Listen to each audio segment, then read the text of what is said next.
Noctógrafos, programa 89 y empiezo ya riéndome porque es que a veces tenemos una descoordinación, David y yo, que es que nos da la risa. Y os lo voy a contar, hombre. Y vamos a empezar a grabar, entonces yo digo 3, 2, 1 y él empieza 1, 2 y digo, David, o 3, 2, 1 o 1, 2 y 3. Hola, David, ¿cómo estás? Hola Mario, ¿qué tal? Parece que es el primero que hacemos. Sí, parece que es verdad. Pero bueno, esto a veces pasa. Oye, hablando de que parece que es el primero que hacemos, mira, si tú y yo mañana nos enfadamos, tío, tú imagínate que por cierto, a mí me tienes muy harto ya, ¿eh? Tú imagínate que tú y yo mañana nos enfadamos. Este es el podcast de Fotógrafo Nocturno. ¿Los derechos del podcast son tuyos o son míos? Míos, tío. ¿Tuyos de qué? ¿Tuyos por qué van a ser tuyos? A ver, tú seguirías con tu revista, con tu cosa, y yo con el podcast, pues eso está claro, eso no es... Y tengo otra cosa que... ¿Hacemos una encuesta? ¿Quieres hacer una encuesta? No, vamos a dejarlo. Te va a hacer daño, ¿eh?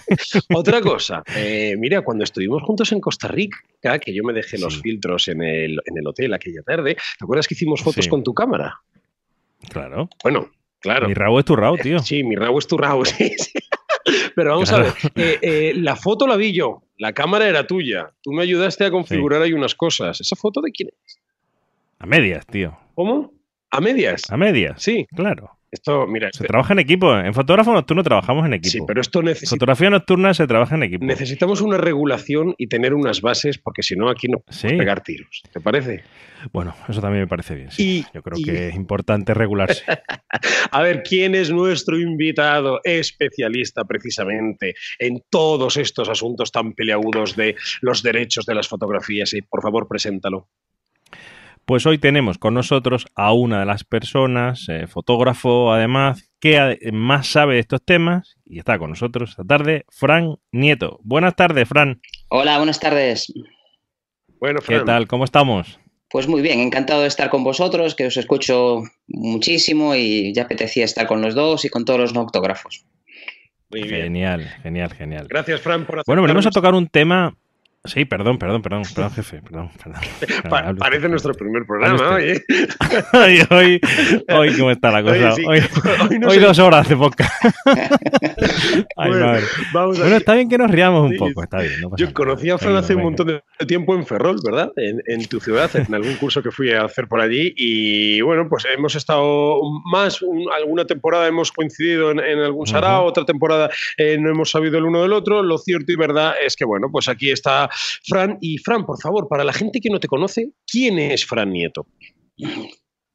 Pues soy yo, soy un fotógrafo que me gusta mucho la naturaleza, soy fotógrafo de naturaleza y poco más, no me gusta mucho hablar de mí, la verdad.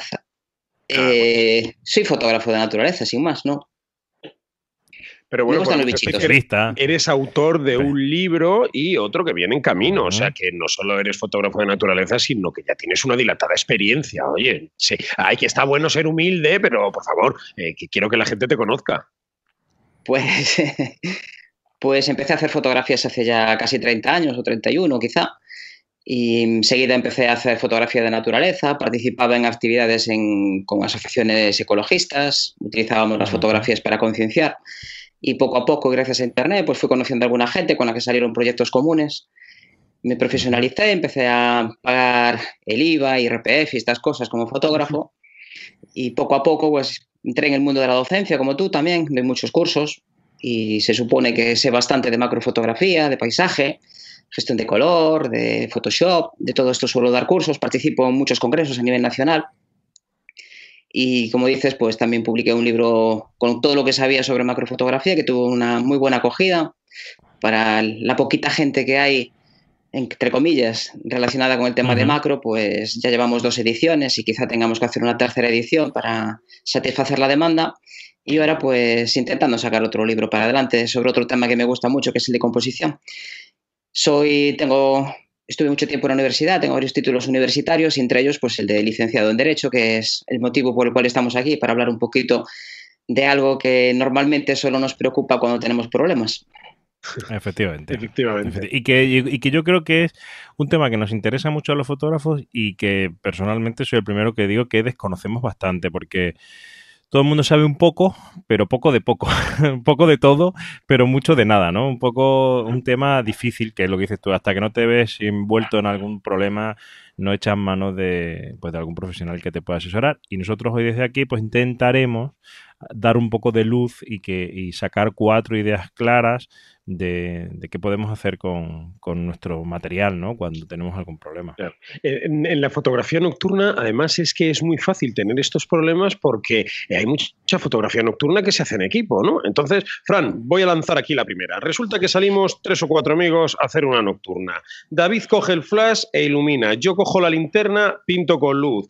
Fulanito dispara pirotecnia y el cuarto de la discordia aprieta el disparador de las 4 cámaras. Bien, tenemos 4 RAWs, cada uno su foto. Ahora me voy a un concurso de fotografía y yo mando mi foto.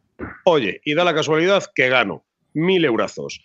Y sin entrar todavía en lo moral, ¿esa foto, Fran, de quién es? ¿Quién tiene los derechos? ¿Por qué los tiene esa persona? ¿Es de todos? ¿Puedo ganar?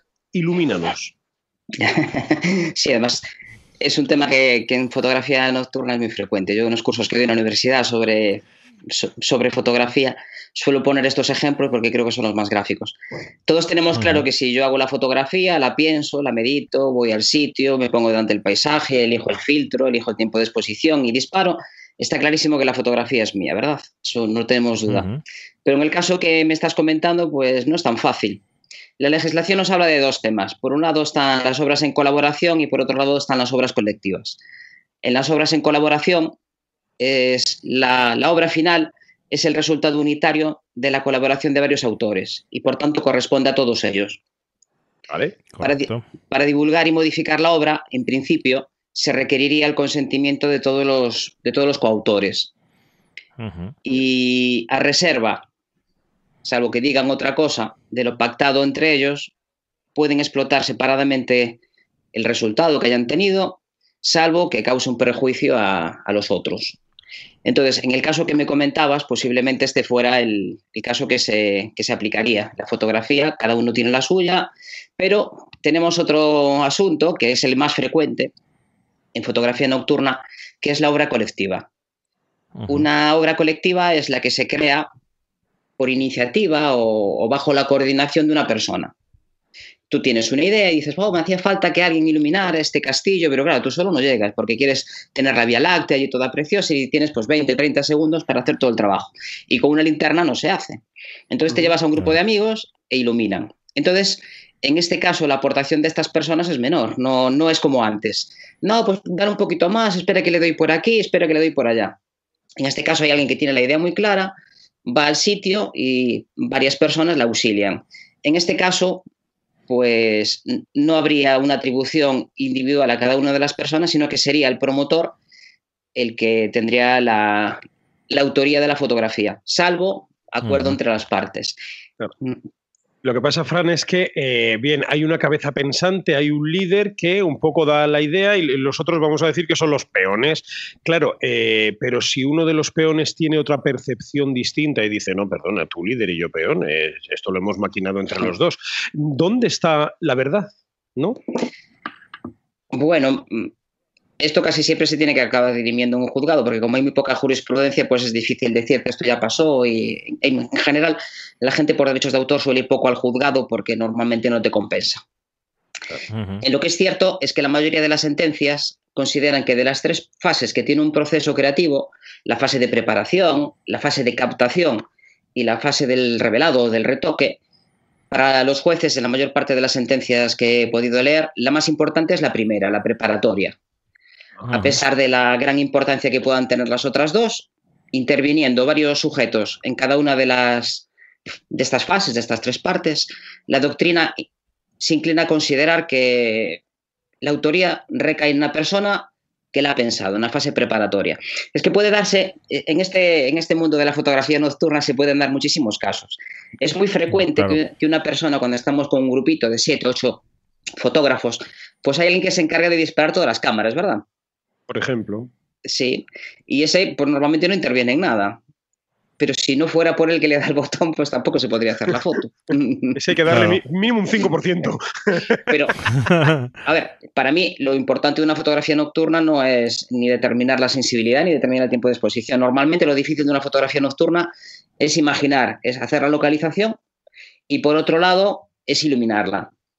El que tiene la linterna normalmente para mí tiene una capacidad creativa mayor que el resto, una capacidad de crear las escenas, porque si no iluminas la escena no existiría. Pero en el caso que citabas tú, pues todos eran necesarios porque cada uno aportaba su parte. Entonces serían todos coautores y por tanto pueden explotar libremente. Aún encima, como cada uno le va a dar un acabado distinto y puedes incluso tener ángulos diferentes, uno que abarque un poquito más de un lado, más del otro, un primer plano diferente. A veces ni tan siquiera es la misma composición. Puede ser una misma fotografía, pero diferir la composición. Es un tema muy, muy interesante, desde luego. Fíjate, podríamos decir, Fran, como a modo de resumen, que una de las cosas que podrían hacer nuestros oyentes, nuestros notógrafos, es de alguna manera establecerse, aunque no sea formalmente con estatutos, etcétera, etcétera, en grupo para considerar que el trabajo final es un trabajo grupal, como tú decías en el primero de los dos supuestos que pusiste, para evitar luego todo este tipo de problemas. Sí. ¿Sería una buena práctica? En general siempre es mejor dejar las cosas atadas y bien atadas antes de empezar a hacer nada. Antes de cualquier negocio jurídico es mejor establecer las condiciones en las cuales nos vamos a mover. Hace una temporada, ya hace unos cuantos años, hubo un concurso en el cual había dos personas que eran muy amigos y por aquel entonces todavía andábamos con diapositivas y decidieron hacer pues una entrada de una rapaza con una especie de granero, con unos flashes, unas barreras de infrarrojos, que por aquel entonces pues era una técnica compleja, no era tan accesible como ahora, que sigue siendo complejo. Y entonces pues determinaron que cada día iba a poner uno el carrete y ellos estaban lejos, aquello se disparaba, el bichito entraba, salía y aquello pues era automático una vez que ponías todo y al principio pues las fotografías no acababan de salir o cortabas un ala o cortabas el otro ala o estaba mirando para un lado. Al final, en una de las ocasiones consiguieron que la lechuza llevara su ratoncito en el pico, una iluminación preciosa, el fondo perfectamente expuesto y ese día el carrete lo había puesto uno, que se presentó a un concurso y ganó. Pájaro, mejor dicho. En este caso, claro, y él tenía la foto, tenía la diapositiva. Si va a un juzgado, él podía demostrar que esa diapositiva era suya y el otro no puede aportar ninguna prueba de que tenga, porque en el caso hoy en día que todos vamos a llevar un RAW muy parecido, pues podría ser más sencillo convencer a los jueces o a los peritos que tengan que peritar el asunto de la autoría. Pero en el caso aquel, tenías la diapositiva y el otro no tiene nada. Podría aportar pues pruebas de otros días, pero eso no significa nada. Entonces, en general es mejor aclarar las cosas. Incluso en algunas ocasiones hay grupos de fotógrafos nocturnos que tienen determinado nombre, que actúan en común y que publican las fotos en común. Yo creo que es la mejor alternativa y si ganan un concurso, pues lo va a ganar este grupo. No vamos a decir marcas ni nombres, pero lo va a ganar el grupo. Yo creo que es mejor y suele haber menos problemas y dejas de tener enemistades cuando aclaras las cosas. De esta forma, si alguien gana el concurso, pues todos contentos porque vamos a repartirlo. Y de la otra forma, pues claro, el que no tenía la fotografía de esa rapaz ese día, pues se enfadó mucho, claro. Claro. Pues fíjate, Fran, yo tengo otra pregunta. A propósito de que teníamos el programa, bueno, pues se te va quedando un poco en la cabeza cosas que pasan a tu alrededor. Y mira, la cuestión es la siguiente. Una fotógrafa, en este caso, bueno, un fotógrafo de estudio, hace un trabajo para unos clientes. Bueno, pues este trabajo se paga, se emite su factura correspondiente y el cliente lo cobra. Y ahora, en este caso, pues una entidad quiere comprar esas fotografías que las ha visto a los clientes, le parecen pues súper interesantes, y una entidad quiere utilizar esas fotografías pues para hacer unos folletos y para hacer, bueno, pues de alguna manera una labor comercial con esa obra. La pregunta que a mí me surgió en ese momento fue, es decir, bueno, en este caso, ¿el cliente podría vender esa fotografía que ya ha comprado al fotógrafo para realizar esa actividad comercial y probablemente lucrarse con ello? ¿O el derecho y la autoría, el derecho de autor, lo sigue manteniendo el fotógrafo, pues fue el que realmente creó esa obra, aunque fuera a cargo de un encargo de un cliente? Ahí te la dejo. Pues como siempre, en estos casos depende. Si tú haces un contrato de obra con una persona y determinas que el resultado pues te lo quedas en exclusiva, pues el fotógrafo puede ceder unos determinados derechos y entre ellos está el de reproducción. Si queréis hablamos más detenidamente de esto más adelante, pero podría vender estos derechos de reproducción o difusión pública y por tanto ya no los tiene. Tendría el derecho de paternidad, tiene que... Después hablamos más detenidamente de estos derechos, pero si en el contrato de cesión de servicios se estableció que esas fotos van a ser para esto, pues el fotógrafo no puede utilizar esas fotografías. Nos pasa a veces con los concursos, que si os dais cuenta, en algunos asumen la exclusividad de las fotos presentadas a concurso. Es una cosa que me parece muy lejos de lo que debería de ser un concurso. Y por otro lado, podría ser que tú me contratas para hacer unas fotografías, yo las hago de la mejor forma que sé, pero no tenemos ese contrato de exclusividad. En ese caso, las fotografías, los derechos de reproducción siguen siendo míos. Te he cedido para una reproducción concreta, para tu libro, para tu cosa, pero el fotógrafo podría seguir vendiendo los libros o podría seguir vendiendo esas copias para otras cosas. Otro caso interesante sería si el cliente podría vender esas fotos que ha comprado, que también esa es la idea. Que también depende. El cliente podría venderlo si son suyos esos derechos. Nos pasa con las agencias, por ejemplo, de compraventa de fotos. Tú le cedes tus derechos a esa agencia que a su vez las vende, hace de intermediario. Pues un cliente podría hacer lo mismo. Si tú le vendes una fotografía a Iberia y Iberia decide venderle un reportaje a alguien con esas fotografías, pues si tú has cedido los derechos de reproducción y comunicación pública, pues le corresponden. Hay otros derechos que no se pueden vender, que eso siguen correspondiendo al fotógrafo, pero en principio los de explotación sí que son comercializables. Pero déjame que porque me quede también claro que para que sean esos derechos vendidos de alguna manera, tienen que ser expresamente por escrito, ¿no? Es decir, una factura de compraventa no implica que ahí vayan los derechos de reproducción por parte del cliente, ¿no es así? En cualquier compraventa que hagamos de nuestras fotografías, debemos de explicar claramente qué es lo que vendemos, qué es lo que cedemos en realidad. Porque nosotros no vendemos fotografías. Lo que vendemos o cedemos son derechos sobre ellas, derechos que nos pertenecen a nosotros por la ley de propiedad intelectual, que son tuyas por el mero hecho de crearlas, pero que puedes determinar que eso, pues a otra persona le puede servir para algo y para poder reproducirlas, pues te compro unos derechos. ¿Hablamos de estas cosas? ¿Qué tipo de derechos tenemos? Sí, claro que sí. Claro. Fíjate, y en el caso, porque me queda ya claro el tema, ¿no? En el caso de que tú no hagas nada, ¿qué primaría? Eso iba a preguntar yo. Si no hay esta exclusividad, se mantiene la norma general que los derechos pertenecen al fotógrafo. Bueno, salvo que tú trabajes para una empresa. Si trabajas para una empresa, todo lo que generes, imagínate, vamos a apartarlo un poco de este mundo, si tú eres ingeniero y desarrollas una patente y la comercializas, pues es tuya.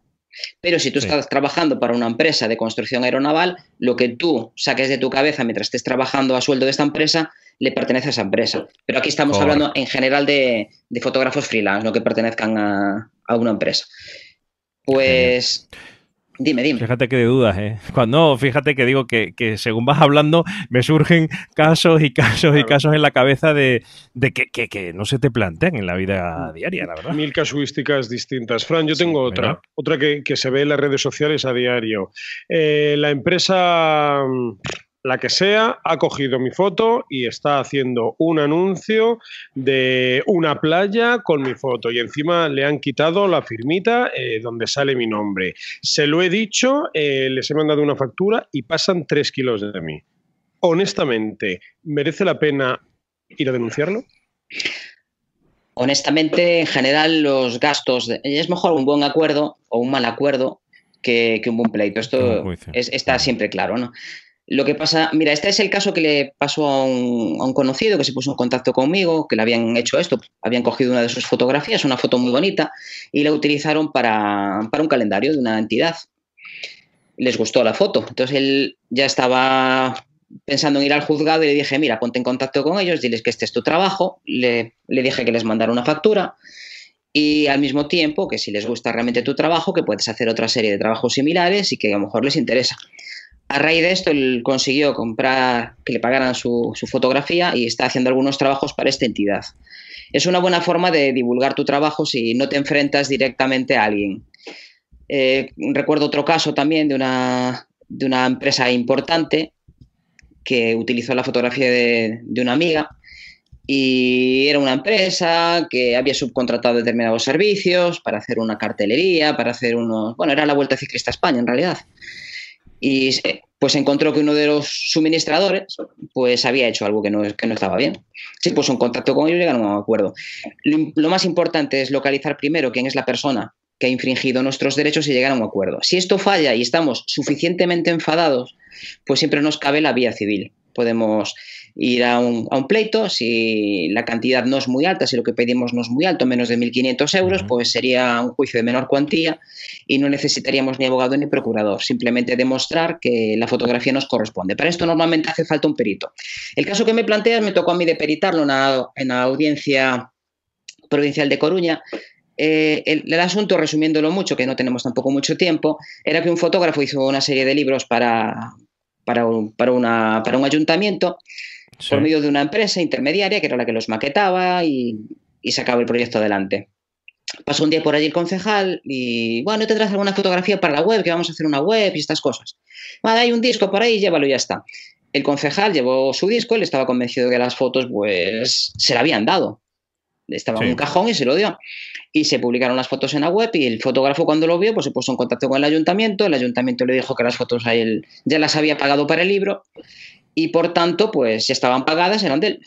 El concejal no se vino a razones y acabó jugado. Acabé yo allí intentando discutir con la jueza y con las diferentes partes para entender algunas cosas que a un fotógrafo nos puede resultar muy sencillo de entender, y una de las que más me costó, curiosamente, era una de las preguntas clave del defensor del ayuntamiento, era si las fotografías eran originales. Y esto después, si queréis, hablamos también de la importancia que tengan que ser originales. Y claro, tú cuando haces una fotografía la sacas de tu cámara, la conectas a un ordenador y la copias a tu disco duro, no es una fotografía original, no es una diapositiva, no es un negativo, que está ahí el negativo y eso es un original. Nosotros nunca trabajamos con originales, ¿verdad? Es como claro, cuando... el RAW, el original sería el RAW que no puedes llevar a ningún lado. Que no haces nada con él. Puedes presentarlo y decir que esta copia procede de este RAW, pero para eso, pues este concepto de que todas las fotografías en realidad son copias, no son originales, pues en fotografía digital a ellos les costaba. Realmente la judicatura y las partes que están en estas cosas de tecnología digital, pues en ocasiones les cuesta mucho entender algunas cosas que para nosotros son muy sencillitas. Claro. Fíjate, este caso que acaba de decir, el de cuando un cliente compra un trabajo, y por eso yo creo que es muy importante para qué especificar en los contratos para qué van designados esos trabajos. Ese caso es súper común, ¿eh? Yo compro una foto, yo le compro unas fotos a Mario para hacer un libro y luego resulta que hago un libro, una web, unos panfletos, unas camisetas, pongo en mi pueblo las pancartas en las fiestas y digo, no. Es que no, que las compraste solo para el libro y es que ya las pagué, es como, ¿cómo no me vas a dejar usarlas si las he pagado? Ya, pero las has pagado solo para un solo uso, ¿no? Sí. La famosa coletilla de ese solo uso, a la gente que no está metida en el mundo de la fotografía le cuesta mucho comprenderlo. Es como si te compras un coche y solo te dejan dar los primeros 100 kilómetros con él. Dice, pero si me he comprado un coche, ¿cómo no voy a poder estar dando vueltas con él? Dice, no, solo los 100 primeros kilómetros, lo has comprado para eso. Dice, bueno, esto sí, es complicado, ¿eh? Sí, yo perdí algún cliente porque no entendió esto. Incluso algún ayuntamiento que había trabajado bastante para él, pero hubo cambios en concejalías y estas cosas. Y se utilizaron algunas fotografías mías para un libro y después las querían utilizar para unos paneles explicativos y demás. Para todo lo demás, claro. Y me la pidió a un tamaño mayor, porque la necesitaba para un par de metros de... más grande, ¿eh? Y yo le dije, hombre, que ya que la habían comprado una vez, que le hacía precio, pero que tenía otro coste. Y la verdad nunca más trabajé para ese ayuntamiento. Pero bueno. Seguramente por desconocimiento también, sí. Ellos te las pidieron pensando que ya eran suyas, ¿no? Está completamente convencido. Si queréis hablamos de esto. Dime. Sí, ¿cómo podemos proteger nuestras fotografías? No podemos, en realidad no podemos. ¿De en el mundo manera? De la... Hombre, sí, se puede. Lo que pasa es que el esfuerzo y la dedicación que implica excede ampliamente los beneficios. A ver, cuando nosotros subimos fotografías a Internet, logramos que muchas personas nos puedan ver, que puedan ver nuestro trabajo, que puedan preocuparse por él, que nos puedan pedir algo, nos podemos relacionar con potenciales clientes.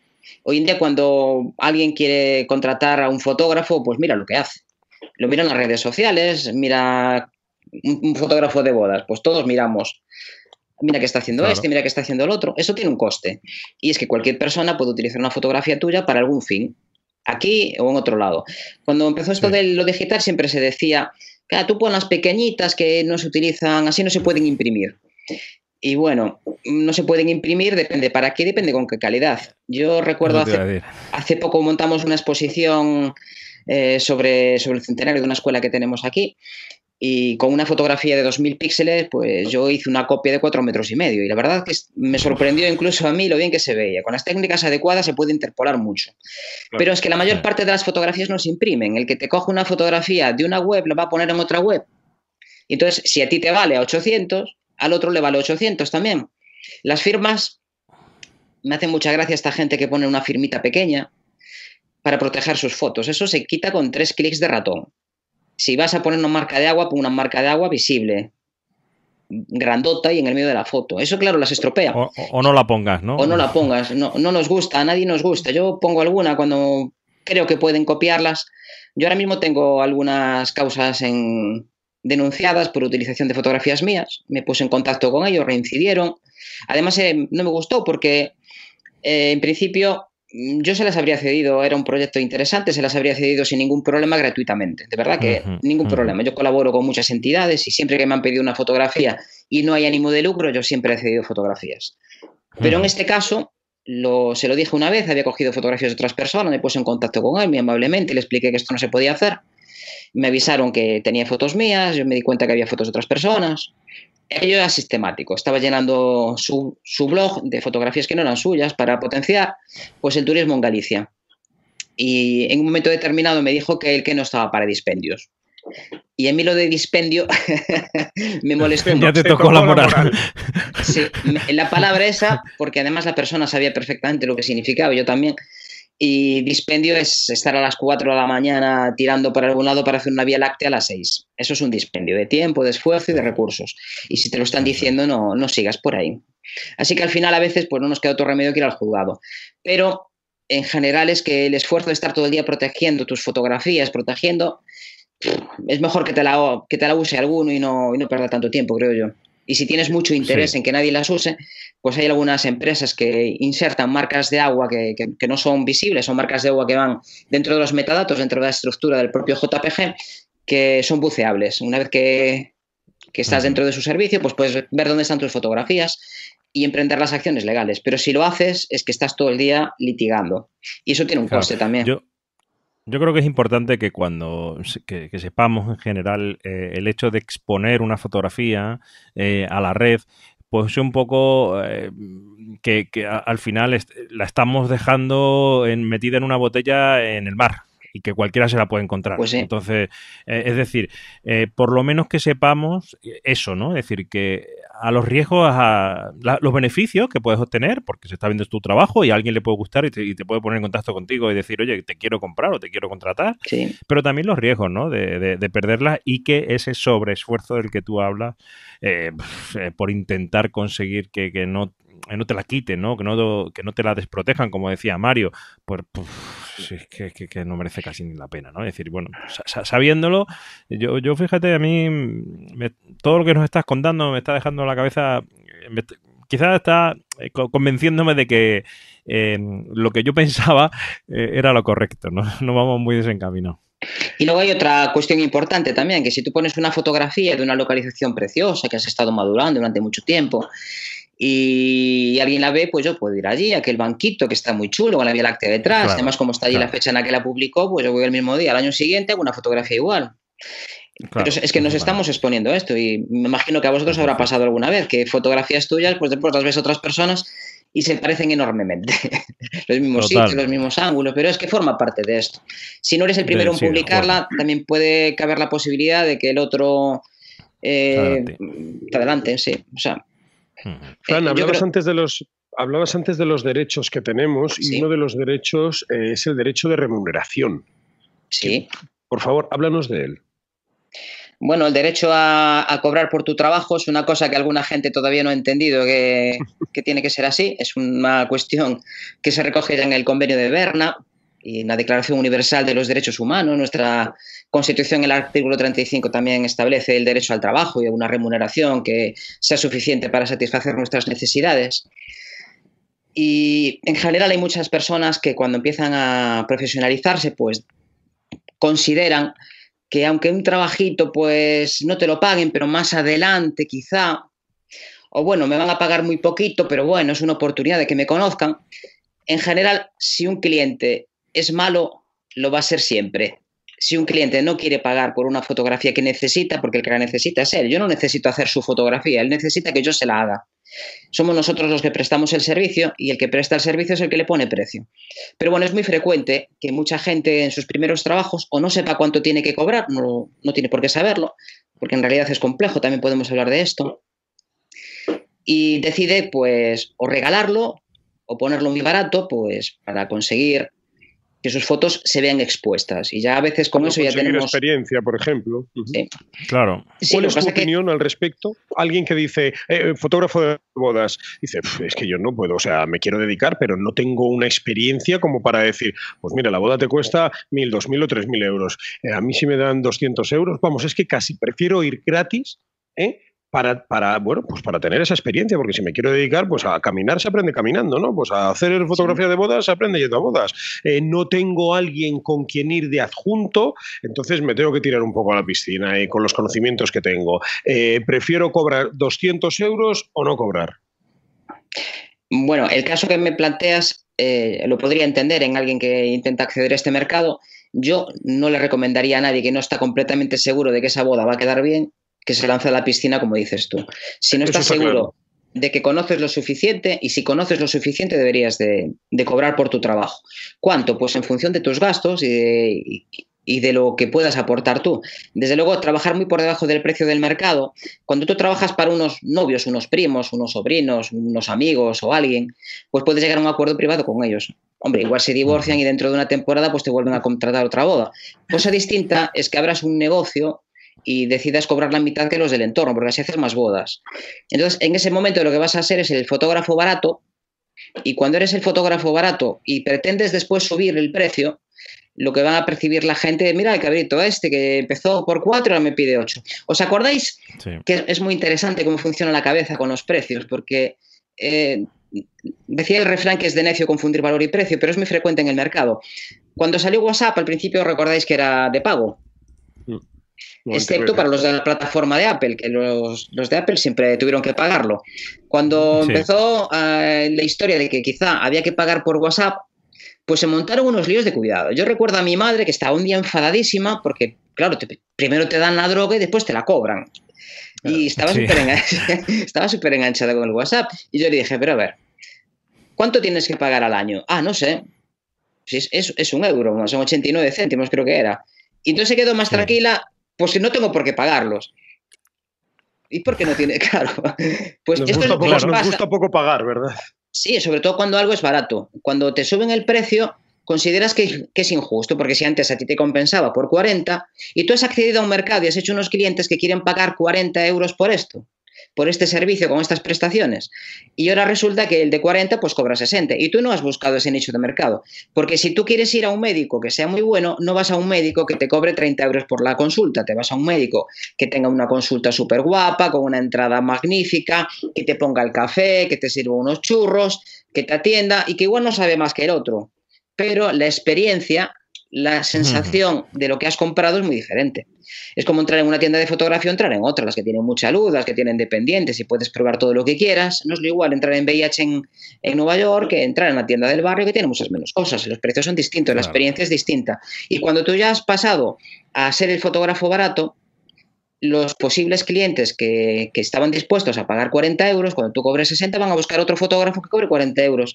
Y lo peor es que lo están encontrando, porque hay mucha gente que pues o intenta irrumpir en la profesionalización o simplemente no puede mantener. Lo que pasa es que a 40 euros pues tú no puedes mantener los costes de explotación, no puedes pagar el local, no puedes pagar la restauración de algo que se te pueda caer a un río. Claro. Y si no puedes mantenerte en el mercado de esos precios, lo que estás fastidiando es a los compañeros que están intentando tener unos precios justos. Efectivamente, efectivamente. Coincido mucho contigo en lo que dices tú, ¿no? O sea, si antes cobrabas 40 y ahora de repente 60, dices, ¿qué pasa aquí? ¿No? Pues... ¿Sabes lo que yo pienso un poco, ¿no?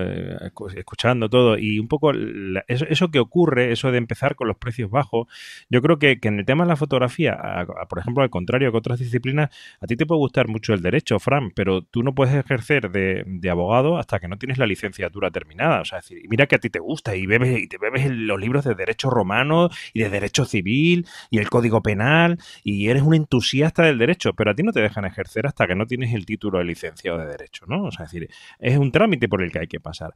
Y yo creo que en el tema de la fotografía cualquiera puede ejercer de fotógrafo, independientemente de que tenga formación reglada o no. Y ahí es donde, bueno, la parte mía a lo mejor de psicólogo es donde quizá entra, ¿no? Es decir, como yo no creo que mi trabajo valga mucho más, yo, fíjate, voy al bien de la gente, ¿eh? Yo creo que muchas personas no lo ponen bajo porque quieran llevarse el mercado, sino porque les da miedo pensar que su trabajo vale más de lo que a lo mejor realmente vale. Vamos a poner que un fotógrafo que es autodidacta, que está haciendo buen trabajo, pero dice, ¿cómo voy a cobrar yo como el que lleva 20 años en mi ciudad haciendo reportajes, ¿no? O haciendo trabajo? ¿Cómo voy a cobrar yo lo mismo si yo he empezado ayer? Y a lo mejor tú llevas 10 años recorriéndote los montes tú solo, pero no te valoras a ti mismo. Y hay muchas veces ese miedo a hacer el ridículo o a cobrar más de lo que tu obra vale es la que muchas veces te hace tirar los precios, ¿eh? Fíjate. Y todo porque no hay un título y somos así. Yo ya tengo el título y ya me creo que valgo, entre comillas. ¿Cuántos psicólogos, abogados y otras muchas profesiones tienen título y tú dices, ¡ay Dios! ¿Dónde te lo han dado? Y al revés, ¿no? Y gente que a lo mejor no lo tiene y sabe mucho. Pero yo creo que en parte nuestro propio miedo a valorarnos es el que hace que muchas veces tiremos los precios. Luego está el que quiere romper el mercado y que quiere sacarse un sobresueldo, ¿no? Yo no estoy hablando de este tipo, estoy hablando de que el que lo intenta, pero empieza con este mini precio, que en el fondo lo que dices tú estropea el mercado. Y en el fondo es porque no se está valorando. A mí me hace mucha gracia cuando alguna gente pues te pone una etiqueta. Es que es fotógrafo, pero fotógrafo profesional, ¿eh? Yo sí llamo a un fontanero a casa, yo llamo a un fontanero profesional. Y lo que dices tú, hay algunas formaciones que si no tienes una determinada titulación, pues no puedes ejercer. Incluso en el caso que decías de un médico o un psicólogo, hay un colegio profesional que vela porque nadie entra, porque es un problema de salud pública que nadie puede ejercer de eso. Pero yo no me planteo ir con mi hija a un colegio donde le dé clase un profesor aficionado. Claro, exactamente. Claro, hay aficionados que saben muchísimo de fotografía, porque eso es otra cosa que tampoco hay que olvidarnos. Hay muchos fotógrafos que la mayor parte de sus ingresos familiares no proceden de la fotografía, pero que tienen un trabajo formidable, que podrían hacer un desempeño fantástico. Y en muchos casos, pues estarían súper contentos con que su fotografía pues figure una portada de una interesante revista a nivel nacional, porque el ego de las personas, pues es algo que nos gusta. Mira, esta es mi foto y tengo el suficiente nivel como para estar ahí. Y como a mí esto no me hace falta el dinero para nada, pues ahí estoy. Y entonces esto lo comparan con que si a mí me gusta la fontanería y un amigo mío pues está arreglando la cocina, pues yo le pongo el fregadero. Y no es lo mismo. No es lo mismo, porque detrás de esto hay una profesión, el amigo este pues igual tiene otro trabajo y me ayuda a mí. Esto es una colaboración entre iguales, ¿no? Cuando tú haces esto sistemáticamente hay gente que están dedicándose a eso, que están intentando llegar a fin de mes y que se están viendo mermadas sus expectativas porque el mercado cada vez es más bajo. Y como fotógrafo es cualquiera que tenga una cámara, porque no hay una definición más exacta, cualquiera que hace fotografías es fotógrafo. Y el nivel medio de exigencia de la gente es muy bajo. Es muy bajo. Totalmente. Yo recuerdo, hace una temporada me habían pedido unas fotografías de unos productos de una empresa que se dedicaba pues a cosas así como de marroquinería. Y le dije, ¿pero qué necesitas? Porque una de las cosas importantes en un contrato es establecer claramente qué es lo que quiere el cliente, que lo acepte y luego se lo entrego o procuro entregárselo. Por lo menos por mí, una vez que entiendo la idea, no, unas fotos sencillitas. Hombre, unas fotos sencillitas define. Y después de estar con esto para aquí, para allá, para allá, para aquí, pues al final resulta que estas fotos sencillitas me trae un catálogo de una empresa grande, del Corte Inglés. No algo como esto. Y hombre, aquello no era sencillito. Hay que echarle un rato. Y hay que echarle un rato. Hay que echarle un rato y el presupuesto es otro. Es que esto es muy caro. Claro. Ya, es que es caro porque el tiempo que llevas mucho y el retoque que tiene estas fotografías es muy intenso. Mira, yo, otra en cosa... general... No, que no te interrumpí, disculpa.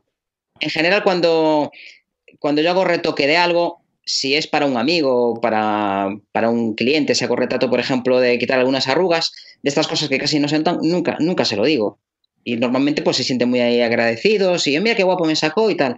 Y jamás les diré que están retocados. Si preguntan, no tengo problema en decírselo. Pero si es un cliente el que te está contratando el servicio, eso tiene que estar especificado. Tantas horas de retoque y tantas horas de esto. Y tiene que saber que eso lleva tiempo.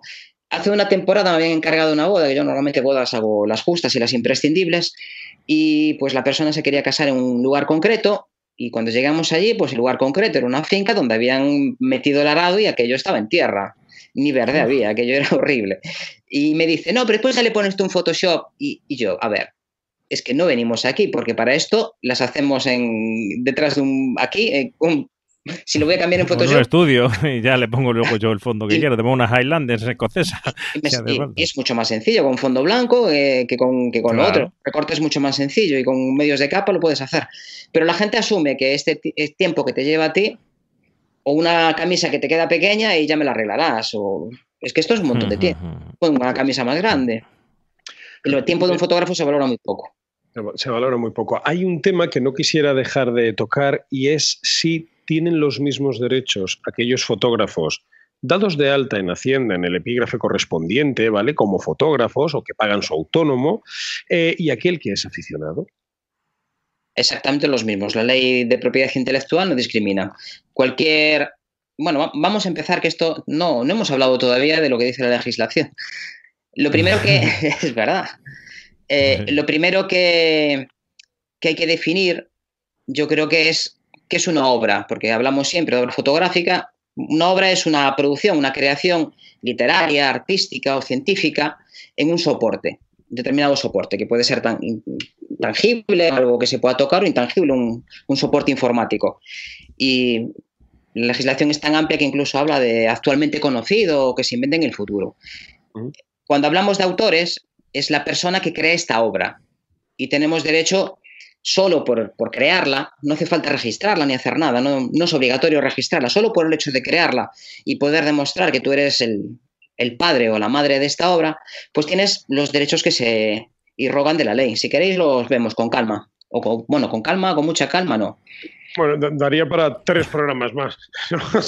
Sí, no, incluso yo, mira, lo estaba pensando porque la verdad que está súper interesante y fíjate, yo creo que sí, que porque, bueno, nuestros programas, llevamos ya 40 minutos, Fran, así con la tontería, que nuestro programa sabes tú que más o menos esa duración, pero sí que fíjate, a mí, yo creo que estaría bien nos emplazarnos a lo mejor a 2 o a los 3 programas que hiciera, porque esto estaría bien, estos programas que dejarlos ahí para que alguien pudiera acudir a ellos, porque es que Fran tiene tanto que contarnos. Sin duda. De hecho, yo creo que otro programa, Fran, lo vamos a dedicar sí, o sea, como la parte 2, ¿no? Porque hay mucho que contar y lo que dice David es importante, que se queden los programas aquí como con una chincheta visibles, porque es un tema que está en la mesa con mucha frecuencia, hay mucha información por ahí que divaga y que no sabemos dónde buscarla, ¿no? Pues yo creo que nosotros le podemos poner la chincheta.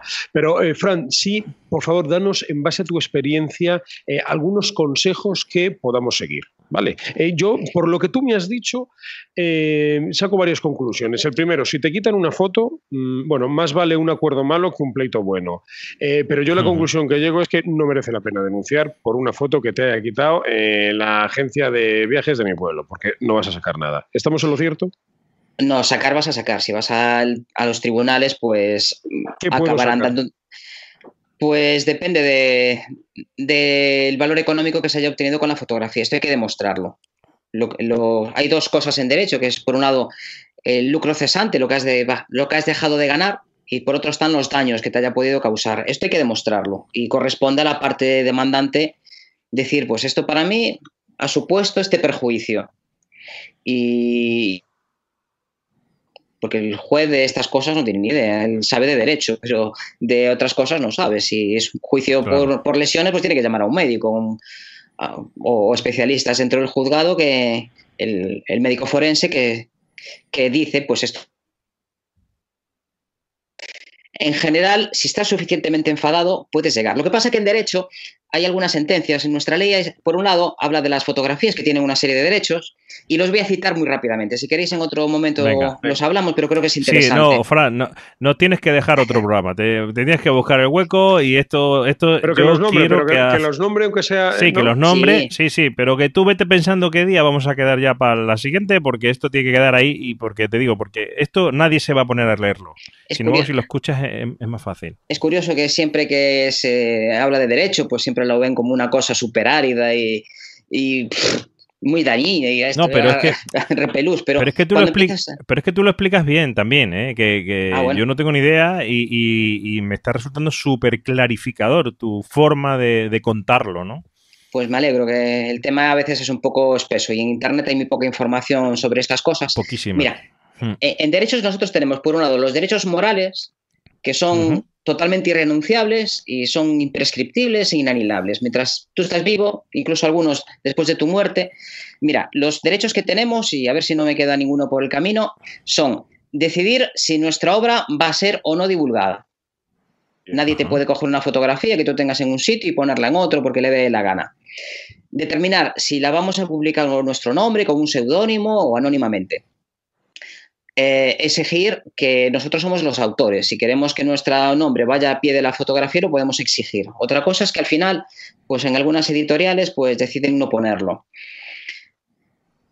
Modificar la obra, incluso podríamos modificar la obra. Si nosotros, imagínate que haces una fotografía sobre un tema un poco complicado y tú cambias de ideas religiosas o de ideas importantes para ti, aquella fotografía que tú hiciste hace unos años, pues tú no estás de acuerdo con ella. Podrías incluso pedir que se retire del mercado. En este caso tendrías que hacerte cargo de los daños y perjuicios a otras personas que pueda suponer.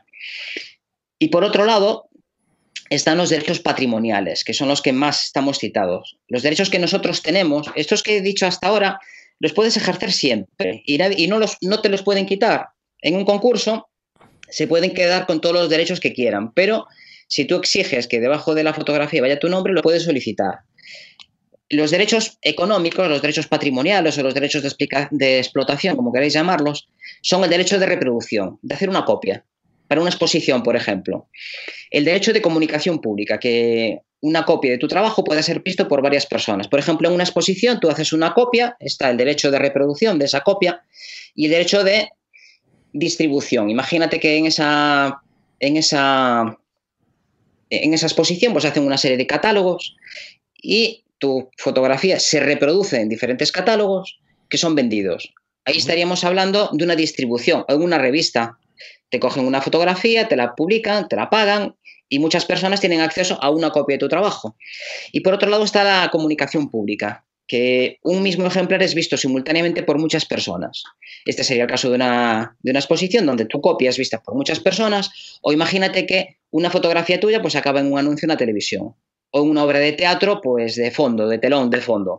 Muchas personas lo ven. Y el último, que es quizá el que más está masacrando a unos fotógrafos, es el derecho de transformación. Tú tienes el derecho a que tu obra se ponga tal y como tú la has diseñado. Concebido, sí. En algunos casos, pues puede ser que los colores finales pues difieran más o menos, pero también se ve muchas veces que pues, se pueden poner títulos encima, se pueden poner conversiones a blanco y negro que no son las que tú harías y una serie de cosas que en principio no es un derecho que a mí no se me ocurre en general muchos motivos para cederlo. Los otros sí, porque son imprescindibles a veces para poder negociarlo. En tu contrato deberían de figurar cuáles de estos 4 derechos económicos estás cediendo y deberías de poner para qué, en qué ámbito territorial, por ejemplo, si es una revista, para qué tirada. Bueno, esto ya es un tema más largo y no vamos a entrar, si queréis lo hacemos en otro momento. Perfecto. Que es el contrato editorial. Sí. ¿Qué debería de figurar en un contrato? ¿Cuáles son nuestros derechos? ¿Cuáles son las obligaciones del editor? Pues mira, esto hay que grabarlo. Tomo nota. Hay que grabarlo y dejarlo ahí como la Biblia. Claro que sí. Pues en 2 tablas. Tomo nota de todo, Fran. Súper agradecido con la información que me has dado. Déjame decirte que he hecho un montón de apuntes. Había alguna cosa que sabía, otras muchas que no. Y por eso es un placer aprender de ti. Y oye, pues en lo que dice David, que te vamos a fichar para otro día, ¿eh? Que te vamos a fichar. Sí, porque tenemos derecho a saber. Tenemos derecho a saber, ¿no? Tenemos derecho a saber. Tenemos derecho Escucha, a saber. Y este hombre tiene derecho a cobrar. Y el derecho a la remuneración, digo yo, ¿no? También. Sí, lo que pasa págale. Lo decíamos antes, que esto es un favor entre iguales. Si mañana yo necesito que Mario o que David pues figuren en algún lado, estoy seguro de que vosotros pues haríais lo mismo. Aquí nadie cobra, vosotros no cobráis, hacéis un trabajo fantástico de divulgación de la fotografía, y a mí una de las cosas que más me gusta es hablar de fotos. Entonces, en este caso, pues la remuneración es algo accesorio, porque esto para nosotros creo que es un hobby. Claro que sí. Totalmente. Fran, antes de despedirte, por favor, ese libro de composición, cuéntame, porque yo quiero saber de él. Pues después de muchos años peleándome con estos temas y de dar composición, me di cuenta que una buena cantidad de los libros que tenemos, pues en realidad no entran en el fondo de la cuestión de por qué hay determinadas normas y cómo vemos. Así que he decidido hacerlo yo. No sé si es demasiado atrevimiento después de valiente, grandes, me parece que no. Desde luego. Después de los excelentes títulos que tenemos y manuales de referencia como el de nuestro amigo José Benito o El ojo del fotógrafo o el último que salió, Steve McCurry. Pero a mí me gusta mucho la ciencia, tengo una formación científica pues que me gusta mucho, y hay muchas cosas que fui leyendo y digo, joder, pues esto tiene que ver con esto, y esta norma viene de esto, y entonces esta es la primera parte del primer capítulo. El resto, pues ya hablamos del lenguaje, hablamos de la disposición espacial de la fotografía, hay un capítulo dedicado a esto, las reglas áureas, los tercios, todas estas cosas, que en realidad, si os dais cuenta, la mayor parte de las veces que hablamos de composición siempre nos centramos en dónde colocar las cosas, como si esto fuera todo. Que el centro es que no cumple la norma de qué, entonces yo me escapo de la norma, porque yo puse las cosas en el centro. Y en realidad es que no se ha enterado de qué va esto de la composición. La composición es algo mucho más amplio que la disposición. Existe el peso visual, existe el color, existen las gamas cromáticas, existe la textura, la trama, existen muchísimos elementos más. Este es el ¿Cuándo estará disponible tu libro? Mira, ahora mismo tengo un proyecto abierto en Berkami que acaba pues el día 25, muy prontito ya. Si alguien quiere pues entrar en Berkami, en mi página web o en mi perfil de Facebook, frannieto.es, pues puede reservar un libro en unas condiciones ventajosas porque lo vamos a editar y yo espero que para el mes de noviembre pues esté ya en las librerías de toda España. Pero si quieren comprarlo y que su nombre aparezca como mecenas de libro y en unas condiciones un poco más ventajosas, incluso acceder a algunos tutoriales que voy a hacer de este tema, pues es el momento entre hoy y mañana para cogerlo uno de los últimos ejemplares. Perfecto. Oye, ¿y el título del libro? El título es una cuestión que siempre se pone al final. En principio, pues no sé. ¿No lo sabes? ¿Ya tienes el libro hecho y no lo sabes? Bueno, el libro, la última lectura la tuve hace poquito, estoy corrigiendo las últimas cosas, estamos en la fase más complicada para mí, que es quitar, reducir, decir lo mismo con menos palabras, porque a mí una cosa que me crispa mucho de los libros es que me digan con 17 palabras como se puede decir 2. Recuerdo una frase muy bonita de Ramón y Cajal en una de las cartas que escribía a uno de sus alumnos que decía: perdona, hoy te escribo largo porque no tengo tiempo para escribir corto. Y eso me quedó... Qué bueno. Me quedó grabado. Y entonces ahora estoy en esa fase de reducir. Incluso de la parte esta de las normas que están en la naturaleza, de cómo percibimos la simetría y las normas que interiorizamos, porque en realidad hay una forma en la que nosotros percibimos. Tú como psicólogo lo tendrás pues todavía más claro que yo. Hay cosas que percibimos así y no de otra forma. Por mucho que nos empeñemos, pues no lo podemos ver de otra forma. Y esas son las normas del ser humano. Y hay que aprovecharlas. La biología nos la marca. Si nosotros, por ejemplo, vemos un cartel con un determinado texto, pues lo vamos a leer. Esto nos pasa muchas veces cuando estamos viendo una película en español y con subtítulos en español. Y como gilipollas estamos mirando los títulos. Y nos damos cuenta de que no pone lo mismo que lo que está diciendo.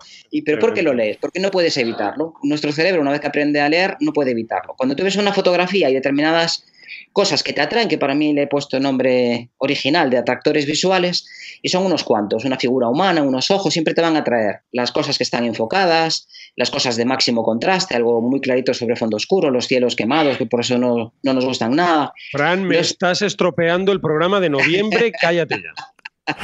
Sí, porque tu libro vas a venir aquí a contarlo. Cállate ya. Y oye, cuelga ya que voy a meterme ahora mismo donde Fran para pedir el libro.